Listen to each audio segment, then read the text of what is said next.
विजयी भव वेङ्कटशैलपते कमलाकुचूचुक कुङ्कुमतो नियतारुणितातुलनीलतनो कमलायतलोचन लोकपते विजयी भव वेङ्कटशैलपते स्यादयन्निह सर्वेषां तय्यन्तार्थं सुदुर्ग्रहं स्तोत्रयामास योगीन्द्रः தம் வந்தே யாமுனாஹ்வயம்.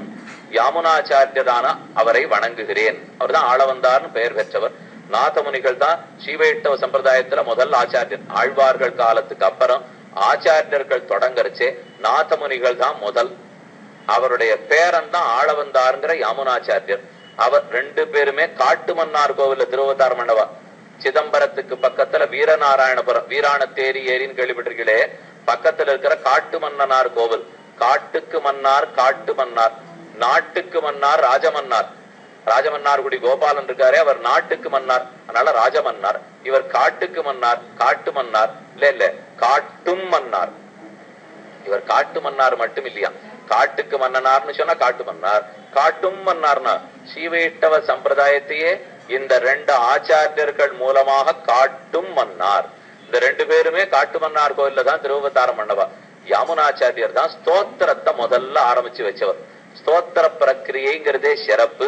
ஸ்தோத்திரங்கள்ங்கிறத தொடங்கி வைத்த பெருமையே ஆளவந்தாரை சாரும். ஸ்தோத்திரம்ங்கிறது என்னது? பத்தியமா செய்யுளா இருக்கும், சுலபமா இருக்கும், நன்னா மனப்பாடம் பண்ணலாம், எப்ப வேணா திரும்ப சொல்லிக்கலாம். ஆனா அதுல என்ன கருத்து இருக்கும்னா வேதாந்த கருத்துக்கள் அத்தனையும் அதுல இருக்கும். சியாதயன்னிக சர்வேஷாம் திரையந்தார்த்தம் சுதுர்கிரகம். ரொம்ப கஷ்டப்பட்டு தெரிஞ்சுக்க வேண்டிய வேதாந்தத்தின் பொருளை ஸ்தோத்திரங்களாக சுலபப்படுத்தி பூர்வாச்சாரியர்கள் கொடுத்துடுறார். ஸ்தோத்திரத்துல பெருமானுடைய புகழ் பாடுதல் இருக்கும். அது நமக்கு எல்லாம் நல்லா புரியவும் சொல்லவும் சொல்லுவோம். ஆனா அத பக்கமே போகாமல் சாந்தோக்கிய உபனிஷத்தும் பிருகதாரண்ய உபனிஷத்தும் ஒரு வார்த்தை சொல்லி பாருங்க, படிக்கிறதுக்குள்ள போரும் இருக்கும். அது என்ன சொல்றதுன்னு அதுக்கு தான் தெரியும். நம்ம ஏதோ கட்டப்பட்டு படிச்சு பார்க்கலாம். இப்ப எத்தனை பேர் நீங்க சாந்தோக்கிய உபனிஷத்து படிச்சிருக்கீங்க? தெரியாது. சொல்றவர் இல்லை, அது வரைக்கும் நிச்சயமா ஒத்துக்கிறேன். என்ன நமக்கு யாரு சொல்றவரும் படிச்சிருப்பாளா கேட்டவாளும் படிச்சிருப்பாளா தெரியாது. திருப்பாவை எத்தனை பேர் படிச்சிருக்கீங்க? உடனே கை தூக்குவோம் இல்லையா? எனக்கு சுவாமி திருப்பாவேன்னு எல்லாரும் சொல்றாரு, சாந்தோக்கியம் படிச்சு. முகுந்த மாலை எத்தனை பேர் படிச்சிருக்கீங்க? பாதி பேரான கை தூக்குவாள் இல்லையோ? எல்லாம் ஸ்தோத்திரம். பகவான ஸ்தோத்திரம் பண்ணுன்னா வருவோமே தவிர இங்க மாலை தொடுங்கோ, நாளைக்கு பெருமாளுக்கு நிறைய புஷ்ப மாலை கைங்கரியம் பண்ண வேண்டியிருக்கு, மாலை தொடுக்கிறதுக்கு யாரெல்லாம் தெரியுமோ ஒத்தாசிக்கு வாங்கணும்னா 100 பேர் வரேன்னுவா. அதே நாளைக்கு நிருசிம்ம மகாமந்திரத்தை தியானம் பண்றதா இருக்கும் வாங்கோன்னா கூப்பிட்டவர் தான் உட்காந்துருக்கணும். அதை தவிர அவர் ஒத்துருமே வரமாட்டான். சுவாமி மாலை தொடுக்கிறதுக்கு சுலபமா இருந்தா வருவோம், கஷ்டமா இருந்தா வரமாட்டோம், ஸ்தோத்திரமா இருந்தா பண்ணுவோம். நிச்சயமா வேதாந்தத்தை ஒத்துரு படிக்க போறது இல்லை. ஆனா வேதாந்த கருத்து முக்கியம். வேதாந்தத்தை படிக்காம இருக்காம தவிர அதுல சொல்லப்பட்டிருக்கிற பக்தி பண்ணாதான் மோட்சத்துக்கு போக முடியும். அது கஷ்டமா இருக்குங்கிறது ஒண்ணுதான் நமக்கு குறைபாடே தவிர அதுல இருக்கிற கருத்தை விட்டுட முடியுமா? அதனாலதான் பூர்வாச்சாரியர்கள் அதை ஸ்தோத்திரமா அமைச்சு பாடுட்டா. ஒரு நல்ல கட்டமான வேப்பங்கொழுந்துல வெள்ளப்பாக்கு தடுவி அப்படி ஒரு மாத்திரைன்னு கொடுத்தோம்னா 10 ரூபா கொடுத்து வாங்கிட்டு வருவோம். வேப்ப மரம் வாசல்லே இருக்கும். புடுங்கி 4 வாயில போண்டோம்னா காசே செலவு கிடையாது, பண்ணவே மாட்டான். ஆனா அதே வேப்பங்கொழுந்து எடுத்து அது கொஞ்சம் சர்க்கரையெல்லாம் தடவி அதுக்கு வெள்ளப்பாக்கு போட்டு 50 ரூபாய். இதுல நித்தியம் ஒண்ணு சாப்பிட்டீங்கன்னா உங்க தேகம் என்னமா இருக்கு தெரியுமா அப்படின்னு விற்பார். ஓஹோ இதுலதான் என்னமோ இருக்கு போல் இருக்கு அப்படின்னு நினைச்சு ஒண்ணு இல்ல, வாசல்ல போறச்சே முளைச்சு தங்கிருந்தது அதே வேப்பங்கொழுந்துதான். ஆனா இதை இப்படி ஆக்கினா எல்லாரும் விருப்பப்படுறாளோ இல்லையோ, அத போலத்தான் வேதாந்தார்த்தத்தை ஸ்தோத்திரமா கொடுத்துட்டா எல்லாருக்கும் திருப்தி. நம்ம குழந்தைகளுக்கு ஸ்தோத்திரத்தை நன்னா சொல்லி வைக்கலாம், நன்னா மனப்பாடம் ஆகும். வயசான பிற்பாடும் மறக்கவே மறக்காது. நம்ம இப்பவும் 5-6 வயசுல மனப்பாடம் பண்ணது நம்ம எல்லாருக்கும் ஞாபகம் இருக்கும். ஆனா இப்ப 5 வருஷத்துக்கு முன்னாடி என்ன மனப்பாடம் பண்ணமோ ஞாபகம் 5 என்ன நேத்தே, இது ஒண்ணு 5 வருஷம் போகவே வேண்டாம். நேத்திக்கு மனப்பாடம் பண்ணது கூட இன்னைக்கு மறந்து போயிடும், இன்னைக்கு சொன்னோம்னா நாளைக்கு மறந்து போயிடும். இதே நமக்கு மனப்பாட செய்யுட்பகுதின்னு படிக்கிறச்சே சொல்லி கொடுத்தாலும் இல்லையோ, அதுல மட்டும் அதையும் பாருங்க, மனப்பாட செய்யுட்பகுதியிலே செய்யுள் தான் வரும், உரைநடை கேட்கவே மாட்டான். எந்த பாட புத்தகத்திலேயானு உரைநடைய மனப்பாடம் பண்ணி சொல்லுன்னு சொல்லியிருக்காளா? சொல்ல மாட்டான். ஆனா செய்யுளத்தான் கேட்பா, அதுதான் மனசுல நிற்கும். அதனாலதான் நம்ம பூர்வர்கள்லாம் ஸ்தோத்திரமா பாடி வேதாந்தத்தினுடைய கருத்துக்களை ரொம்ப சுலபமா நமக்கு சொல்லி கொடுத்திருக்கா. ஆனா அந்த ஸ்தோத்திரம் பண்றதுக்கு பகவானிடத்துல என்ன வேணும்? எண்ணிறந்த கல்யாண குணங்கள் வேணும். குணங்கள் எண்ணிறந்தவைன்னு கீழே சொன்னேன். நாம நினைச்சிட்டு இருப்போம் பிரம்மத்துக்கு ஏது சுவாமி குணம்? பிரம்மங்கிறது நபும்சகம் இல்லையோ. பிரம்மம் ஆணும் இல்லை பெண்ணும் இல்லை. ஆழ்வாரே சொல்லியிருக்கார், ஆணல்லன் பெண்ணல்லன் அல்லா அறியுமல்லன் காணலுமாகான் உளனல்லன் இல்லை அல்லன். எதுவுமே இல்லை. நாம என்னமோ எல்லாரும் ஒரு நினைப்புல என்னன்னு இருக்கோம்னா, பிரம்மம்னா அதுக்கு ஒண்ணுமே இல்லை, அதுக்கு குணமும் இல்லை, அதுக்கு உருவமும் இல்லை, எதுவுமே இல்லை. எதுவுமே இல்லைன்றத ஒரு நிமிஷம் அப்படியே ஒத்துக்கிறேன், ஒத்துனுட்டு பார்ப்போம். அப்ப நாம போய் பகவான் இடத்துல என்னுடைய குற்றங்களை எல்லாம் மன்னிச்சிருன்னு சொல்றோம். அதுக்கு மன்னிப்பே கிடையாது. குணம் இருந்தானே மன்னிக்கும். அதுக்கு கிருபையும் இல்லை, கருணையும் இல்லை, தயையும் இல்லை. அதுக்கு பொறுமையும் கிடையாது, மன்னிப்பும் கிடையாது. க்ஷமாங்கிற குணமே இல்லைன்னா எப்படி மன்னிக்கும்? இல்ல தேவரியர் தான் பார்த்து என் பொண்ணு கல்யாணம் பண்ணி வைக்கணும், அவர் பதிலே சொல்ல மாட்டார். எப்படி பண்ணி வைப்பார்? குணம் இருந்தானே பண்ணி வைப்பார். அவருக்கு தான் குணமே இல்லையானுட்டா. இதுல இருந்தே தெரிஞ்சுக்கலாம் நன்னா குணம் பகவானுக்கு இருக்குன்னு. அவருக்கு அழகு இருக்கு, ஆதரவு இருக்கு, அன்பு இருக்கு, கருணை இருக்கு, பரத்துவம் இருக்கு, சௌலபியம் இருக்கு, இப்படி எண்ணிறந்த குணங்கள். ஆனா சாஸ்திரங்கள் என்ன பண்றது? அப்பப்ப பகவானுக்கு குணமே கிடையாதுன்னு சொல்லும். நிஷ்கலம், நிஷ்கிரியம், நிரஞ்சனம். பகவான் நிஷ்கலன், நிஷ்கிரியன், அவனுக்கு குணங்களே கிடையாது என்ன வேதம் சொல்லும். குணங்கள் கிடையாது கிடையாதுன்னு சொல்றது ஏன்னு நடாதூர் அம்மாள் இடத்துல போய் சிஷ்யாள்லாரும் கேட்டான், பகவானுக்கு குணம் உண்டா, பகவானுக்கு குணம் கிடையாதா? ரொம்ப பெரிய வாதம் இல்லையா? பிரம்மம் சகுணமா, பிரம்மம் நிர்குணமா? நிர்குண பிரம்மம், பிரம்மத்துக்கு குணமே கிடையாது ஒரு சாரார் கருத்து. சகுணம், பிரம்மத்துக்கு குணம் உண்டு மற்றொரு சாராருடைய கருத்து. இப்ப குணம் உண்டா குணம் கிடையாதான்னா எங்கேயும் தேடிட்டு போகவே வேண்டாமே, பாத்துருவோமே. குணம் உண்டுன்னு வேதவாக்கியம் சொல்றது, குணம் இல்லைன்னு வேதவாக்கியம் சொல்றது. சத்தியம் ஞானம் அனந்தம் பிரம்ம யோவேத நிகிதங்குஹாயாம் பரமே வியோமன் சோஷ்ணுதே சர்வான் காமான் சஹ பிரம்மணா விபஸ்ஸிதா. இது உபனிஷத் வாக்கியம். வைகுந்தத்துக்கு போன பிற்பாடு அந்த பிரம்மத்தோட எண்ணிறந்த குணங்களை முக்தாத்மா அனுபவித்துக் கொண்டே இருக்கிறான். ஒரு நாள் இப்படி நாங்கெல்லாம் கேட்டு பார்த்துட்டு இருக்கலாம். அங்க போன பிறகு என்ன பண்ணுவோம்? இங்கெல்லாம் எவ்வளவு நம்ம வேக வேகமா வேலை செஞ்சுட்டோம். ஒரு நிமிஷம் 5 வயசு குழந்தை இந்த ஊர்ல கேட்டு பாருங்க, உம்மோட பேசுறதுக்கு எல்லாம் நேரம் இல்லை, நான் போயிட்டே இருக்கணும். 75 வயசுக்காரரை கேட்டு பாருங்க, நாளை பாப்போமா இன்னைக்கு ரொம்ப அவசரத்துல இருக்கேன்னு. யார கேட்டாலும் அவசர கதி, குழந்தையில இருந்து வயது முறிந்தோர் வரை. இப்ப இந்த ஊர்ல இப்படியே பழக்கப்பட்ட நமக்கு எப்பவானு ஒரு நாள் ஒரு கேள்வி வரும், வைகுந்தத்துக்கு போனப்புறம் இதே ஓட்டம் ஓடிட்டு இருப்போமா, இல்ல அங்க போய் நாம என்னதான் பண்ண போறோம்னா? சில பேர் சொல்லிடுவோம், சாமி அது போனப்புறம் பாத்துப்போம், இப்ப என்ன வீணா இப்ப அதை பத்தி கேள்வி, இப்ப ஓடாத ஓடிடுவோம். ஏன்னா இவனுக்கு என்ன கவலைன்னா இதை நினைச்சு நீங்க 1/2 மணி போய் ஓடாது போயிட்டான்னா. இவாளுக்கு ஓடிண்டே இருக்கணும், ஓடிண்டே இருக்கணும். திருமங்கி ஆழ்வார் அதான் சொன்னார், ஓடினேன் ஓடின்னு ரொம்ப நாள் ஓடிவிட்டேன், அப்பெல்லாம் வாடினேன் வாடி. எப்ப நாடினேன் நாடின்னு பிடிச்சிட்டேனோ அப்பதான் நான் கண்டு கொண்டேன் நாராயணாவென்னும் நாமம். ரொம்ப வேகமா ஓடிட்டு இருக்கோம். ஓடுறதெல்லாம் ஆனந்தம் கிடைக்கிறதான்னு யோசிச்சு பார்க்கணும். நமக்கு எது ஆனந்தத்தை கொடுக்கறதோ அதை செய்யணுமே தவிர துக்கத்துக்காக உன்னை தலையில நம்மளே தூக்கி போட்டு பண்ணிட்டு இருக்கவே கூடாது. எங்க வேணா ஓடலாம், அவனுக்கு பிடிச்சதை செய்ய வேண்டாமா? ஓஹோன்னு ஓடிட்டு இருப்பா. ஒரு சங்கீதத்துல சில பேருக்கு ஆசையா இருக்கும், இன்னார் இந்த சங்கீத வித்வான் இன்னைக்கு வந்து பாடுறாள்னு இருக்கும், இல்ல இந்த உபன்யாசகர் வந்து இன்னைக்கு சொல்றாருன்னு இருக்கும். என்ன பண்றது சுவாமி, ரொம்ப நிர்பந்தம், 5 மணிக்கு எப்படியாவது கிளம்பி வந்துடணும் அப்படின்னு தான் பார்த்தேன். ஆனா 5 மணிக்கு தான் எல்லாரும் சேர்ந்து இன்னைக்கு கூட்டம் நடக்க போறது அப்படின்னு விட்டா நான் தலையை நிமிரச்சு 9:30 அப்படின்னுவா. அப்ப பிடிச்சதை பண்ண முடிஞ்சுதா? வேலை பார்க்கிறோம், அங்கங்க ஓடுறமே தவிர பிடிச்சத்தையே பண்ண முடியாது போடுறதே. சரி கடைசி பட்சம் அங்கேயானு போய் பண்ணுவோமா? வைகுந்தத்துக்கு போன பிற்பாடு யாது செய்வோம் என்றால் பகவானுடைய குணங்களை முழுக்க அனுபவிப்போம். அவரோட ஒன்று சேர்ந்து சோஷ்ணுதே சர்வான் காமான் சஹ பிரம்மணா விபஸ்ஸிதா, பிரம்மத்தோட கூட அவனுடைய எண்ணிறந்த கல்யாண குணங்களை அனுபவித்துக் கொண்டே இருப்போம். சரி அது புரியுது. ஆனா சில வாக்கியங்கள் குணம் இல்லேன்னு சொல்றதே. நேகநானாஸ்தி கிஞ்சன, 2வதே கிடையாது. நிஷ்கலம் நிஷ்கிரியம் நிரஞ்சனம், அவனுக்கு குணம் கிடையாதுன்னு சொல்றதே. நடாதுரம்மாள் ரொம்ப ஆச்சரியமா சமாதானம் சொன்னார். அத கூறத்தாழ்வான் அப்படியே ஒரு ஸ்லோகமா எழுதி வச்சுட்டார். தூரே குணாக தவத்து சத்வரஜஸ்தமாம்சி தேனத்திரையி பிரதயதி தவ நிர்குணத்வம். பகவன் உனக்கு குணமில்லே குணமில்லேன்னு சாஸ்திரம் சொல்றதே, அதுக்கு என்ன தெரியுமா அர்த்தம்?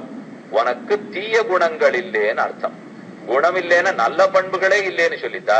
இப்ப நம்ம ஒரு சுவாமியை பத்தி சொல்றோம், இன்னது இன்னதுதான் அவர்கிட்ட இருக்கு. அவர்கிட்ட வேட்டி புடவை எல்லாம் நிறைய வச்சிருக்கார், அவர் நிலபலம் எல்லாம் நிறைய வச்சிருக்கார், இன்னதெல்லாம் அவருக்கு நன்னா பத்தினி பொண்ணு பிள்ளை அதெல்லாம் நன்னா இருக்கு, எல்லாத்தையும் சொல்லிட்டே வந்துட்டு அவர்கிட்ட இல்ல அப்படின்னா சட்டுன்னு முடிச்சுட்டேன். என்ன இல்லேன்னு சொல்லல, ஆனா இல்லேன்னு சொன்னேன். உடனே சொன்னார், அப்ப இத்தனை நாளி சொன்ன நிலபலனோ பட்டு பீதாம்பரமோ பத்தினி பிள்ளையோ இதெல்லாம் இல்லேன்னு சொல்றார்.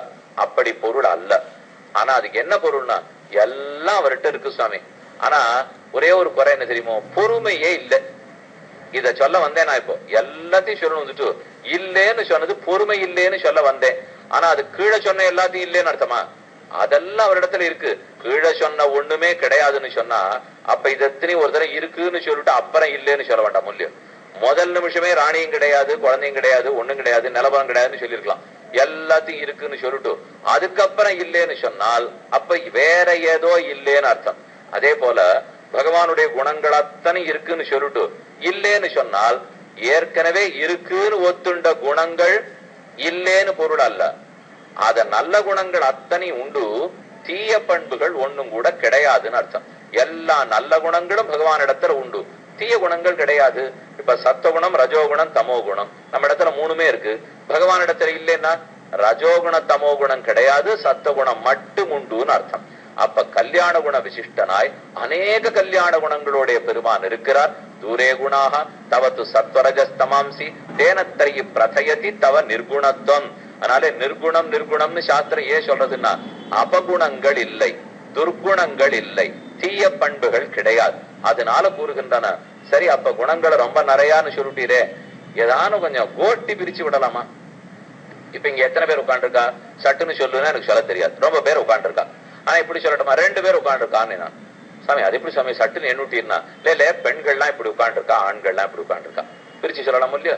எத்தனைன்னு சொல்ல தெரியாட்டா கூட எத்தனை வர்க்கம்னு பிரிச்சு சொல்லலாமே. இது ஒரு வர்க்கம், அது ஒரு வர்க்கம். இதான் பராசர பட்டர் தன் சிறு பிராயத்திலே சொல்லி காமிச்சார். சர்வஜ பட்டன் ஒருத்தான். அவன் ஊர்ல இருக்கிற வித்வான்கள் எல்லாரையும் ஜெயிச்சுட்டு ஸ்ரீரங்கத்துக்குள்ள வந்தான். வரைச்ச ஒரு பெரிய பல்லக்கில ஏறி உட்காந்து சர்வஜ பட்டன் வந்தான், சர்வஜ பட்டன் வந்தான்னு எல்லாரும் விருது ஊதி கொண்டே வந்தாலாம். பட்டர் சின்ன வயசு குழந்தை, 5 வயசு அவருக்கு. மணல்ல விளையாடிட்டு இருந்திருக்காரு. அது என்ன, ராமானுஜரும் கூரத்தாழ்வான்னு இருக்கிற ஊர்ல யாரோ ஒண்ணும் தெரியாத ஒருத்த ஊருக்குள்ள வர பாக்குறா. பட்டனே நிறுத்து, என்ன அவனுடைய பல்லக்க நிறுத்தினார். அவன் திகைச்சு நின்னான்.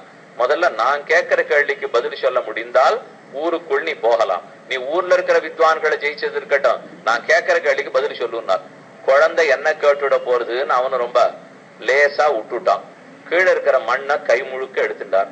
அவனை பார்த்து இதுல எத்தனை மணல் இருக்கு சொல்லு, இது எவ்வளவு மணல்னார். அவனுக்கு புரியல. நான் என்ன 1000ன்னு சொல்றதா 10,000ன்னு சொல்றதா, கையில இருக்கிற மணலை எத்தனைன்னு சொல்ல முடியும், எனக்கு தெரியல பிள்ளாய் அப்படின்னு ஒத்துனுட்டான். பட்டர் அவனை பார்த்து கேலியா கேட்டார், கையில இருக்கிற மணலை எத்தனைன்னு சொல்ல தெரியல, நீ என்ன சர்வஜ பட்டன், நீ யாரப்ப வித்வானா என்ன ஜெயிச்சிருக்கேன்னு தெரியல, சரி நீ திருப்பி சொல்லு, என்ன ஜெயிச்சிட முடியாது, நீயானு சொல்லுன்னு சர்வஜ பட்டன் கேட்டான். அப்ப பட்டர் பதில் சொல்றார், கையில இருக்கிறது 1000 10,000 10 லட்சம் சொல்ல வேண்டாம், ஆனா கைக்குள்ள அகப்பட்ட மணலை பிடி மணல் சொல்ல முடியும், எத்தனைன்னு தெரியாது போட்டோம், ஆனா ஒரு கைப்பிடி மணல்னு சொல்றதுக்கு உனக்கு தெரியாதான்னா அத போலத்தான் இப்ப 2 கோட்டின்னு பிரிக்கலாமா? பகவானுடைய குணங்களையும் 2 கோட்டிகளா பிரிச்சு விடலாம். பரத்வம், சௌலபியம், 2 கோட்டி தான். அவனுடைய பெருமையெல்லாம் சொல்லக்கூடியது பரத்வம், அவனுடைய எளிமையத்தனையும் சொல்லக்கூடியது சௌலபியம். இதத்தான் பரத்வ சௌலபியம், பரத்வ சௌலபியம். மேன்மை மேன்மை மேன்மை, அதுக்கு தகுந்த மாதிரி எத்தனையோ குணங்கள். எளிமை எளிமை எளிமை, அதுக்கு தகுந்த மாதிரி பல குணங்கள். இப்ப 2 வர்க்கமா பிரிச்சுட்டோம் இல்லையோ? இதெல்லாம் மேன்மையை சொல்ல வல்லவை, இதெல்லாம் எளிமையை சொல்ல வல்லவை. இன்னொரு விதமா சொல்றேன், ஸ்வரூபத்தினுடைய குணங்கள், ரூபத்தினுடைய குணங்கள் 2ஆ பிரிக்கலாம். பகவானுடைய இயற்கை தன்மையினுடைய குணங்கள், அதே போல் அவருடைய திருமேனியனுடைய குணங்கள். இந்த உள்ள லட்சுமி நரசிம்மன் எழுதியிருக்கார், லட்சுமி ஹயக்ரீவன் எழுந்துள்ளிருக்கிறார், லட்சுமி நாராயண பெருமாள் எழுந்துள்ளிருக்கிறார். இவ ஒத்தொத்தருக்கு இப்ப சொல்றச்சேவே 3 உருவம் வந்துடலையா? லட்சுமி நாராயணன், லட்சுமி ஹயக்ரீவன், லட்சுமி பிரகலாத வரதன், லட்சுமி நரசிம்மன். அப்ப அந்த திருமேனிக்கு எத்தனை குணங்கள் இருக்கும்? அப்ப அவருடைய உருவத்துக்கு இருக்கிற குணங்கள்லாம் ரூப குணங்கள். மென்மை, தொட்டாலே செவந்து போடும், அது மென்மை. சௌகுமாரியம், ரொம்ப சுகுமாரமான திருமேனி, லாவண்யத்தோட இருக்கிற திருமேனி, அதே போல சௌந்தர்யம் இருக்கிற திருமேனி, அழகா இருக்காரோ இல்லையோ, அதெல்லாம் ரூபத்துக்கு குணம். பெருமாளுக்குங்கிற ஸ்வரூப குணங்கள் இருக்கோ இல்லையோ, அதெல்லாம் ஸ்வரூபத்தினுடைய குணம். இப்படியே 2 வர்க்கங்களாக பிரிக்கலாம். இன்னொரு 2 வர்க்கமா பிரிக்கலாம். நாமெல்லாம் அவரை நெருங்கி போனா அதுக்கு அனுமதிக்கிறாரோ இல்லையோ, ஆசிரியனத்துக்கு சௌகரியமான குணங்கள். நாம போய் பெருமாள் திருவடிகளை பச்ச அதுக்கேற்ற குணங்கள் பலது வச்சிருக்கார், அதெல்லாம் ஆசிரியனத்துக்கு சௌகரியம். அது பச்சலாம், பெருமாள் ரொம்ப சுலபமானவர் தான், பச்சு விடலாம். அதை விட என் பக்கத்து வீட்டுக்காரர் ரொம்ப சுலபமானவர், எப்ப வேணா வாசகத்தை திறந்து வச்சிருக்கார். இங்க கூட கோவில 9 மணிக்கு சாத்திடுவா, ஆனால் நான் பக்கத்து வீட்டுக்காரர் திருவடியை போய் கட்டியா படிச்சுக்கலாமா? ரொம்ப சுலபமா இருக்கேன்னா பிடிச்சுக்கலாம். ஆனா பிடிச்சின்ற அப்புறம் நான் என்ன கேட்க போறேனோ அதை செய்ய முடியாது இல்லையா அவரால. காலை எப்பவுமே நீட்டிட்டு இருக்காரு, அது கட்டம் இல்ல, தாராளமா போய் காலை பிடிச்சு விடலாம். ஆனா காலை பிடிச்சுன்னு அடி எனக்கு மோட்சம் கொடுக்கணும்னா காலை விடு, 2 பேரும் போய் பெருமாள்கிட்ட மோட்சம் கேட்போம் வா அப்படி நம்மளை பார்த்து கூப்பிடுவோம் இல்லையோ. அதனால 2வது வகை நம்ம பிரார்த்திக்கிறதை நடைபெறுத்தி கொடுக்கும் குணங்கள். நம்ம கிட்டக்க போறதுக்கு சுலபமா இருக்கணும் இல்லையோ, அது ஒரு குண வர்க்கம். கிட்டக்க போய் பிடிச்சின்ற அப்புறம் நான் கேட்டதை பண்ணணும் இல்லையோ, அது இன்னொரு குணம். இதுக்கு ஆசிரியன சௌகரியம்னு பேரு, அதுக்கு ஆசிரித காரியம்னு பேரு. இப்படி குணத்தையும் 2 வகைகளாக பிரிக்கலாம். அப்ப பரத்வம் சௌலபியம்னு பிரிக்கலாம், ஆசிரியன சௌகரியம் ஆசிரித காரியம்னு பிரிக்கலாம், ஸ்வரூப குணங்கள் ரூப குணங்கள்னு பிரிக்கலாம். இப்படி எண்ணிறந்த குணங்கள் பகவானவை. இந்த குணங்களை எல்லாம் பாடணும்னு ஆசை. அதுல முதல்ல சில குணங்களை பாட போகிறார். இப்ப நாம பார்க்க வேண்டியது முதல் ஸ்லோகம். குணங்களை ஸ்தோத்திரம் பண்ணி இவர் என்ன கேட்கிறார்னா, என்னுடைய அனிஷ்டத்தை எல்லாம் தொலைச்சுடு, இஷ்டத்தை எல்லாம் கொடு. எல்லாருக்குமே இதான ஆசை. இதுக்குதான் அனிஷ்ட நிவர்த்தி இஷ்ட பிராப்தின்னு சொல்லுவா. அனிஷ்டம் போகணும், இஷ்டம் எல்லாம் கிடைக்கணும். எங்களுக்கு எதெல்லாம் அனிஷ்டமோ தொலைஞ்சு போகணும், எதெல்லாம் இஷ்டமோ கிடைக்கணும். உடனே ஒருத்தர் சொன்னார், எனக்கு எழுத்து வீட்டுக்காரர் ஒருத்தர் ரொம்ப நாளா பிடிக்காது, அவர் அனிஷ்டம். நான் வேணா வெங்கடேச பெருமாளை ஸ்தோத்திரம் பண்ணி அவரை போக்கி விடட்டுமா சுவாமி? இதான் அனிஷ்ட நிவர்த்தியானா? இது அனிஷ்ட நிவர்த்தி இல்ல. முதல்ல ஒரு பக்தனுக்கு இந்த எண்ணம் வரவே படாது. அப்ப அனிஷ்ட நிவர்த்தினா சம்சாரம் தான் அனிஷ்டம், அது தொலைய வேண்டும். இஷ்ட பிராப்தினா இஷ்டம், மோட்சம் தான் இஷ்டம், அது நமக்கு கிடைக்க வேண்டும். இதையே எப்ப பார்த்தாலும் சொல்லிட்டு இருந்தா, இந்த சம்சாரத்துல சில இஷ்டம் அனிஷ்டம் இருக்கும் இல்லையோ, கொஞ்சம் வார்த்தையில வேறுபாடு. சம்சாரமே அனிஷ்டம் அப்படின்னு நினைச்சுக்கலாம் இல்ல இல்ல, சம்சாரத்துக்குள்ள அனிஷ்டமும் இருக்கு இஷ்டம் இருக்கு என்று கேட்கலாம். முதல் நிலையில சம்சாரத்துக்குள்ள கேட்க போறோம். நிலை மாறிப்படுத்துனா சம்சாரமே அனிஷ்டம்னு சொல்லிட போறோம். இப்ப நம்மாழ்வார் ஒரு பக்கத்துல பெருமாள் அழைச்சின்னு போறார், வேகமா நெஞ்சு பகவானோட புறப்பட்டு போச்சான். ஆழ்வார் உடனே நிறுத்தினார், நெஞ்சே முந்துத்த நெஞ்சே நில்லு, நம்மள ரொம்ப நாளா இந்த சம்சாரம் எவ்வளவு பாடுபட்டிருக்கு, இனிமே இந்த சம்சாரத்துல நம்ம பிறக்க போறது இல்ல, பகவான் நம்மள பரமதத்துக்கு அடிச்சுன்னு போறாரு இல்லையோ, நன்னா இந்த நரகத்தை பார்த்து ஒரு தடவை கேலி பண்ணி சிரிச்சுட்டு போ, நரகத்தை நகு நெஞ்சே என்றார் ஆழ்வார். உடனே நெஞ்சு சொல்லிட்டு, நரகப்பட்டினம் வந்திருக்கான்னா யமலோகத்தின் வழியா நம்ம போறோமா அப்படின்னு ஆழ்வார் கேட்டு அவர் பதில் சொன்னார், நான் யமலோகத்தான் நரகம்னு சொல்லல, இந்த பூலோகத்தை தான் நரகம்னு சொல்லிட்டு இருக்கேன். இது நம்மள படுத்தின பாடு எவ்வளவு. அப்ப ஆழ்வாரை பொறுத்த வரைக்கும் பூலோகமே அனிஷ்டம், நம்ம பொறுத்த வரைக்கும் இங்க வாழறது எவ்வளவு இஷ்டம். அதைத்தான் வேணுங்கிறோம். இன்னொரு பிறவி எடுத்தா கூட இன்னும் இதை விட நன்னா பிறப்பமா, இன்னும் பணக்காரனா இருப்போமா, இன்னொரு பெரிய பங்களா கிடைக்குமா, வசதி இருக்குமா, வாய்ப்பு இருக்குமா கேட்டுந்தா, ஆனா அண்ணனுக்கு அவனவனுக்கு என்ன ஞானத்தின் முதிர்வு ஏற்பட போறதோ அதுக்கு தகுந்த மாதிரி இஷ்டம் மாற போறது, அனிஷ்டம் மாறிட்டு இருக்க போறது. ஒண்ணு நிச்சயம், அனிஷ்டம் எல்லாம் போகணும், இஷ்டம் எல்லாம் வேணும். இதுல மட்டும் யாருக்கும் சந்தேகம் இல்லை. அதைத்தான் இப்ப இந்த சுவாமி பிரார்த்திக்கிறார். தேவரீருடைய குணங்களை ஸ்தோத்திரம் பண்றேன், அதனால திருப்தி ஏற்பட்டு அடியனுடைய அனிஷ்டங்கள் எல்லாம் போக்கி இஷ்டத்தனையும் தர வேணும்னு பிரார்த்திக்கிறார் குலசேகரர். இதே விஷயத்தை தான் பெருமாள் திருமொழியில் திருவேங்கடவன் திருவடிகளிலேயே பிரார்த்திக்கிறார். செடியாய வல்வினகள் தீர்க்கும் திருமாலே நெடியானே வேங்கடவானின் கோயிலின் வாசல் அடியாரும் வானவரும் அறம்பயரும் கிடந்தியம்புன் படியாய் கிடந்து உன் பவளவாய் காண்பேனே.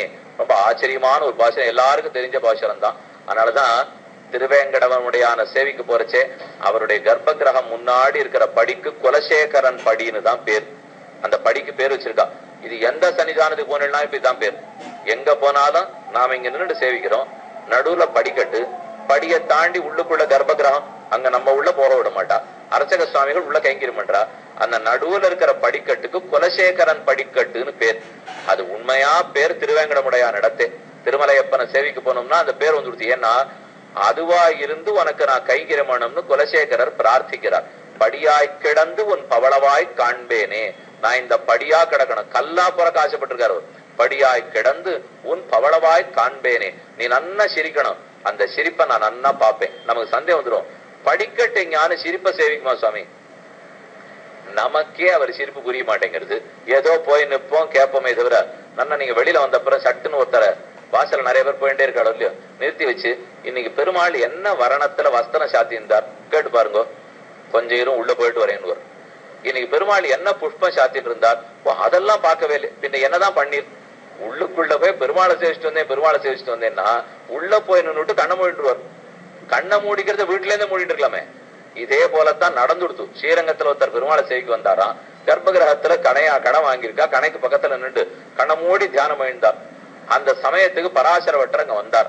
அவன் முதுகுல ஓங்கி தட்டி, இங்க நின்று என்ன பண்ணிட்டு இருக்கேன்னார். அவர் இல்ல பகவான தியானம் பண்ணிட்டு இருக்கேன்னார். இது கண்ணை திறந்துன்னு பண்ண மாட்டியோ, இது கண்ணை மூடின்னு வேற பண்ணுமா? இவ்வளவு அழகா பெருமாள் சேனிச்சிருக்கார். இனிதிர திவலமோத எரியின் தன் பரமமீதே தனிகிடன் தரசி செய்யும் தாமரை கண்ணனெம்மான் பாயுநீர் அரங்கன் தன்னுள் பாம்பனை பள்ளி கொண்ட மாயனார் திருநன் மார்பும் மரகத உருவும் தோளும் தூய தாமரை கண்களும் துவரிதழ் பவள வாயும் ஆயசீர் முடியும் தேசும் அடியரோர் ககலலாமே என்று தொண்டடிப்படி ஆழ்வார் பாசுரம். அந்த பெருமானை சேவிச்சுட்டு விலகிறதுக்கு வேற மனசு வருதா? அந்த 1/2 நிமிஷத்துல இவர் கண்ணை மூடின்னு தியானம் பண்ணாருன்னா இதுக்கு அங்க போயே இருக்க வேண்டாம், வெளியில இருந்தே பண்ணிவிடலாம் இல்லையோ. அவருடைய திருமேடி முழுக்க கண்ணை திறந்துன்னு நன்னா பருக வேண்டும். அதை முழுக்க பருகினுட்டு வீட்டுக்கு வந்தப்பறம் நினைச்சு பார்க்கணும். அப்ப அங்க போறதுக்கே நன்னா கண்ணை திறந்துட்டு சேவிக்கணும் இல்லையோ. இப்ப நமக்கு சந்தேகம் வரும், இவரோ படிக்கட்டா கிடக்கணும்ட்டார் குலசேகர ஆழ்வார். படியாய் கிடந்து உன் பவளவாய் காண்பேனே. 1/2 நிமிஷத்துல போயிட்டு வான்னு விடுறா. படியா இருந்து விட்டா என்ன நகர்த்த மாட்டாளோ இல்லையோ, நான் அங்கேயே தானே இருப்பேன். முதல் காரியம் இப்ப எத்தனை நாழி வேணா அங்க இருப்பேன். இதுவே அவருக்கு ஆசை. இப்போ படியாய் கிடந்து உன் பவளவாய் காண்பேனே. நான் என்னதான் இருந்தாலும் ஆத்மா ஞானம் இருக்கிறவர் தான். நான் தானே வேணும்னு படியா ஜென்மத்தை ஏத்துக்கிறேன். இப்போ நான் ஆத்மா தானே. அந்த படியா இருந்து இவ்வளவு நன்னா குலசேகரர் கைங்கரம் பண்ணார்னு பெருமாள் சிரிப்பறான். அந்த சிரிப்பை நான் சேவிச்சுட்டு போறேன். நீ என்ன பண்ணி கொடுத்தாய்? செடியாய வல்வினைகள் தீர்க்கும் திருமாலே. திருமால் மகாலட்சுமிக்கு நாயகனான பகவான், லக்ஷ்மி வல்லபன், லக்ஷ்மீசன், லக்ஷ்மிபதி, ஸ்ரீயப்பதி. திருமாலே செடியாய வல்வினைகள் தீர்க்கும் லக்ஷ்மிபதியான பெருமான் நம்முடைய அனைத்து வினைகளையும் தீர்த்து விடுவார். அப்ப வினை போகணுங்கிறதான அனிஷ்ட நிவர்த்தி. திருமாலே படியாய் கிடந்துன்னு சொன்னா கைங்கரியம் பண்றதுதானே இஷ்ட பிராப்தி. ஆழ்வார் என்ன கேட்கிறார்? அனிஷ்டம்ங்கிறது ரொம்ப நாளா சேர்த்து வச்சிருக்கிற வினைகள் தொலைச்சிரு. இஷ்டம்ங்கிறது உனக்கு தொண்டு புரிதல் கொடுத்துரு. அனிஷ்ட நிவர்த்தி ஏற்படுத்தி இஷ்ட பிராப்தி ஏற்படுத்து. இதுக்கு நீ யார்? திருமாலே போஷரம் இல்லையோ. அதே போலத்தான் இப்ப முதல் ஸ்லோகம் அமைந்துள்ளது. கமலா குச்ச சூச்சுக குங்குமத்தோ நிய தாருணி தாலுத நீலதனோ கமலாயத லோச்சன ரோகபதே விஜயீ பவ வெங்கட சைலபதே. வெங்கட சைலபதே பகவன் தேவரீர் அடியனுடைய அனைத்து நன்மையும் செய்ய வேணும். இவர் பிரார்த்தனையே விஜயீ பவ, ஜெய விஜயீ பவ, ஜெய விஜயீ பவான்னு சொல்லுவாளா. பெருமாளுக்கு ஹாரத்தி காட்டுறா பாருங்க. கும்பஹாரத்தி எல்லாம் பண்ணும்போது அந்திக்காப்பு திருவந்திக்காப்புன்னு கேள்விப்பட்டிருப்பேன். பெருமாள் புறப்பாடாகி திரும்ப சன்னிதானத்துக்குள்ள வருவார். வரும்போது வெளியில இருக்கிற 4 கால் மண்டபத்துல நிற்பார். அப்ப கும்பத்தை வைத்து இப்படி ஹாரத்தி பண்ணும்போது விஜயீ பவ, விஜயீ பவ, ஜெய விஜயீ பவ. யார் கண்ணும் பட்டுடக்கூடாது, நன்னா இருக்கணும்னு அர்த்தம். எல்லார் கண்ணும் ஒரே மாதிரி இருக்குமா? இந்த கண்ணு இருக்கும், அந்த கண்ணு இருக்கும், எந்த கண்ணும் இருக்கும். அவரானா ரொம்ப அழகா இருக்கார். அப்ப ஒரு கண்ணும் படாது இருக்கணுமோ இல்லையோ. அதனாலதான் விஜயீ பவ வெங்கட சைலபதே. வெங்கடத்துக்கு மேலே எழுந்துருளி இருக்கும் எம்பெருமான். வெங்கட நம்முடைய பாபங்கள் அத்தனையும் தொலைக்கக்கூடிய மலை. சைல மலை. பதே வெங்கடமலைக்கு பதியானவனே, வெங்கடமலைக்கு தலைவனே. கமலாயத லோச்சன லோகபதே. கமல ஆயத லோச்சன அப்படின்னா தாமரை கண்கள் படைத்தவனே. இந்த ஸ்லோகத்துல என்னென்ன விழிச்சொல் இருக்குன்னு முதல்ல பார்ப்போம். சம்ஸ்கிருதத்துல சம்போதனம்னு சொல்றோம், தமிழ்ல விழிச்சொல்னா அவரை கூப்பிடுறோம் இல்லையோ. பகவான பார்த்து ஹே ராம அப்படின்னு கூப்பிடுறோம்னா விழிச்சொல்னு அர்த்தம். ராமஹா அப்படின்னா பிரதமா விபக்தி. ஹே ராம அப்படின்னு சொன்னா விழிச்சொல். இங்க என்னென்ன விழிச்சொல் இருக்குன்னா கமலா குச்ச சூச்சுக குங்குமத்தோ நியத அருணித அதுல நீலதனோ. நீலதனோ முதல் விழிச்சொல். யார் கையில புஸ்தகம் வச்சிருக்கவாளா இருந்தாலும் போட்டுங்க. நீலதனோ என்பது முதல் விழிச்சொல். நீலமான திருமேனி படைத்தவனே. நீலதனுகு நீலதனோ. நீலதனுகுன நீல திருமேனி படைத்தவர். நீலதனோ நீல திருமேனி படைத்தவரே. இது முதல் கூப்பிடு. அடுத்து சொல்றார் கமலாயத லோச்சன. கமல தாமரை, ஆயத கமல நீண்டு பருத்திருக்கிற 1000 இதழ்கள் கொண்ட தாமரை. இந்த தாமரை ரொம்ப பெரிய தாமரை. ஆயத்தான ரொம்ப பெருசா இருக்கிறன்னு அர்த்தம். ஆயத்த கமல நீண்டு பருத்திருக்க கூடிய தாமரை போன்ற கண்கள் படைத்தவனே. கமலாயத லோச்சன. கமலாயத லோச்சன கண்கள் படைத்தவன். லோச்சன கண்கள் படைத்தவனே. அப்ப 2வது நீலதனோ முதல் வெளிச்சொல். கமலாயத லோச்சன 2வது வெளிச்சொல். லோகபதே லோகபதி உலகத்துக்கெல்லாம் பதி. லோகபதே உலகத்துக்கெல்லாம் பதியானவரே. என்று கூப்பிடுகிறார். விஜயீ பவ, நீர் எப்போதும் விஜயத்தோடு இருக்க வேணும். வெங்கட சைலபதே. சரி, ஆனா நீலத்தனோன்னு கூப்பிடச்சே பெருமானுடைய திருமேனி நீளமா இருக்கும் இல்லையோ, அது எப்படி ஏற்பட்டதுன்னு சொல்றார்.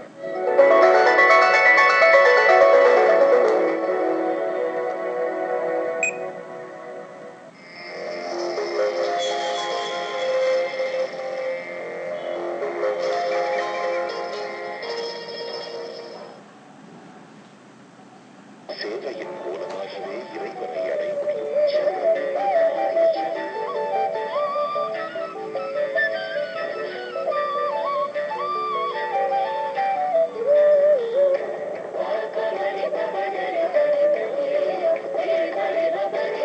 மனித குலத்திற்கான ஈடு இணையற்ற இந்து மதத்தின் சேவை. வாருங்கள், பெருமையோடு அறிந்து கொள்ளுங்கள். 4வது இந்து ஆன்மீக மற்றும் சேவை கண்காட்சி, டிஜி வைஷ்ணவ் கல்லூரி, அரும்பாக்கம், சென்னை.